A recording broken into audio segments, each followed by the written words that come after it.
नमस्कार, स्वागत है आप सभी लोगों का आपके अपने YouTube channel Balram smart classes में। दोस्तों, कल मैं आप लोगों के लिए पार्ट 5 लेके आया था। आज मैं आप लोगों के लिए पार्ट 6 लेके आ रहा हूँ। तो कल मैं आप लोगों को समतल दर्पण, उत्तल दर्पण के बारे में बताया था, सिर्फ प्रकार बताया था, उसके बारे में नहीं बताते। चलिए आज मैं स्टार्ट करते हैं। समतल दर्पण किसे कहते हैं? तो समतल दर्पण का कहना है कि वैसा दर्पण जिसका परावर्तक सतह क्या हो, समतल हो या बराबर हो, उसे क्या कहा जाता है? समतल दर्पण। जैसा कि आप लोगों को यहाँ पे दिखाई देता होगा, दिखा देते हैं आपको फिगर में, एक डायरेक्शन में दे देते हैं।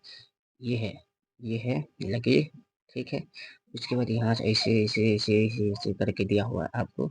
ये जो लकीर दिया है ना, ये वाला, ये है परावर्तक सतह। ये क्या है? आपका परावर्तक सतह। और यही परावर्तक सतह पे देखिए सबका बराबर दिया हुआ है कि ये ऊपर को दिखाई दे रहा है, सबका बराबर, इसी को बोलता है समतल दर्पण के बराबर। ठीक। उसके बाद चलते हैं अगले क्वेश्चन। समतल दर्पण का कुछ गुण के बारे में बताया है। जैसा कि आपको यहाँ फिगर के डायरेक्शन में दिखाई देता होगा, दिखा देते हैं आपको। ऐसे भी फिलहाल दिखाई दे ही रहा है, फिर भी दिखा देते हैं। ये वाला देखिए जा रहा है, फिर इसको देखिए, फिर ये परावर्तक सतह जो बोले थे अभी, समतल दर्पण ऐसे ऐसे ऐसे ऐसे करके दिया हुआ, इसको देखिए। फिर यहाँ से आपतित किरण वाला, और यहाँ से परावर्तित किरण, और आपतित किरण को कोण आई से सूचित करते हैं, ठीक। और परावर्तित किरण को कोण आर से सूचित करते हैं। इसके बाद ये ऐसे करके जो यहाँ पे दिया है, ये प्रतिबिंब के बारे में देख सकते हैं आपको, प्रतिबिंब के बारे में। और इधर ये दूरी है, इधर वस्तु है। चलिए, हो गया। उसके बाद अगर आप लोग देखना चाहते हैं तो लिखे है समतल दर्पण का, अभी बताए थे कि समतल दर्पण का गुण के बारे में। तो गुण आपको जैसा कि नीचा में दिया हुआ है, और गुण एक एक करके देखना।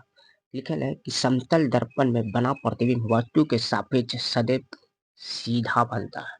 कैसा बनता है? सीधा। तो जैसा कि आपको पता ही होगा, सीधा बना बना है, देखिए दिखा देते हैं आपको। सीधा ऐसे करके था, ये सदैव क्या होना चाहिए? सीधा होना चाहिए, सीधा, यानी कि सीधा सीधा सीधा सीधा होना चाहिए। उसी के बारे में बोला है।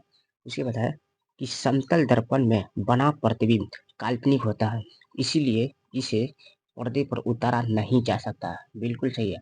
अगर समतल दर्पण है तो समतल दर्पण बना प्रतिबिंब क्या होगा? काल्पनिक होगा। जैसे ये अवतल है, जैसे दिखा देते हैं आपको फिर से फिगर में।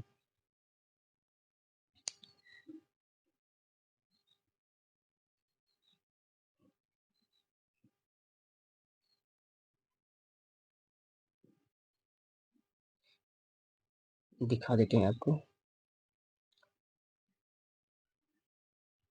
ये है आपका अवतल दर्पण, ठीक।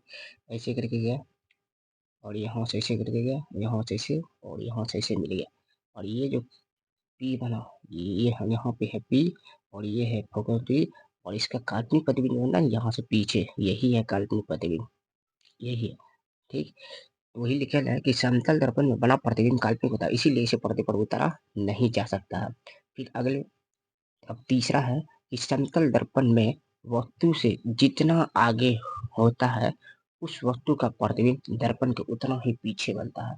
तो बिल्कुल सही है। आपको दिखा देते हैं कि जितना आगे बनता है, जितना आगे मतलब ये है आपका, जितना इसको हम आगे लेके जाएंगे, जितना हो सकता है यहाँ से लेके हम यहाँ तक भी लेके जाएंगे, तो ये पीछे का पार्ट जो ये आगे का जस्ट पीछे, और उतना ही प्रतिबिंब बनेगा, और दर्पण के पीछे बनेगा। यहाँ स्पष्ट कह दिया है कि समतल दर्पण में वस्तु की दूरी, समतल दर्पण में दर्पण से जितना आगे होगा, और वस्तु का प्रतिबिंब दर्पण से उतना ही पीछे बनेगा, ठीक। चलिए फिर 4 की तरफ चलते हैं। समतल दर्पण में वस्तु की दूरी तथा प्रतिबिंब की दूरी दोनों आपस में क्या होते हैं?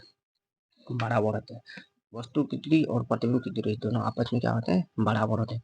उसके बाद आता है 5वां, समतल दर्पण में बना प्रतिबिंब पार्श्व क्रम से क्या होता है? उल्टा होता है, ठीक। उसके बाद है गोलीय दर्पण के बारे में। तो गोलीय दर्पण आपको पता ही होगा कैसा होता है गोलीय दर्पण। ये गोल वाला डायरेक्शन दिखाई दे रहा होगा आपको, ये है आपका गोलीय दर्पण के, ठीक। अब गोलीय दर्पण है, उसके बाद यहाँ से यहाँ तक बिंदु मार दिया। जब यहाँ पे बिंदु गया तो ये अब गया सी, ये हो गया आपका पी, ठीक। उसके बाद इधर भी पी, दोनों साइड पी। तो चलिए उसके बाद पी है। उसके बाद गोलीय दर्पण कहते किसको है, इसके बारे में आपको जानना है। तो गोलीय दर्पण वैसा दर्पण जिसकी परावर्तक सतह खोखले गोले के आकार का हो, ये परावर्तक सतह। ये दिखाई दे रहा, दिखा देते हैं आपको। खोखले गोले प्रवर्तक सतह, ये वाले दिखाई दे रहा है, खोखला गोला यही है।